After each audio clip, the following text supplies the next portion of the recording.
கடந்த ஒரு 17 ஆண்டுகளமா இந்த ரியல் எஸ்டேட் துறையில இருக்கிறேன். இந்த ரியல் எஸ்டேட் துறையை பொறுத்தவரைக்கும் மக்கள் எல்லாருக்குமே வீடு மனை தேவைப்படுது.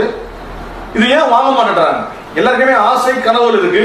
இது ஏன் அவங்க வாங்க மாட்டேன்றாங்க? அவங்களுக்கு எந்த ஒரு எளிமையான முறையில நம்ம கொடுக்க முடியுன்ற மாதிரி ஒரு யோசனை. அப்பயும் ஒரு சேல்ஸ் பர்சனாக தான் நான் அந்த கம்பெனியில வரேன்.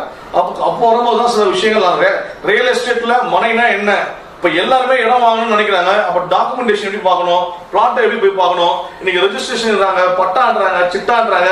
இந்த மாதிரி விஷயத்தெல்லாம் நம்ம ஒன்னொன்னுத்தையும் தெளிவா நான் கத்துக்கிட்டேன் சார். ஃபர்ஸ்ட் நான் கத்துக்கிட்ட பிறகுதான் கஸ்டமர்கிட்ட போய் பேச ஆரம்பிச்சேன். அந்த மாதிரி விஷயத்துல அவங்களுக்கு இடம் வாங்க பணம் இல்லை அப்படின்ற ஒரு கேள்வி. அந்த மாதிரி சூழ்நிலை இப்ப இவங்க எப்படி நம்ம இடம் வாங்க வைக்கிறது அப்படின்ற ஒரு விஷயம் போயிட்டு இருந்தது. அந்த மாதிரி ஒரு சூழ்நிலையில தான் இடம் ரியல் எஸ்டேட் நான் பண்ணிட்டு இருக்கும்போது ஒரு லெவலில் நான் சம்பாதிச்சுட்டு ஒரு நிறுவனத்தை நான் உருவாக்கினேன். இந்த லெவலில் பாத்தீங்கன்னா ஸ்டெப் ஸ்டெப்பா வரும்போது ஒரே ஒரு இடத்துல மட்டும் எனக்கு ஒரு வழி இருந்தது.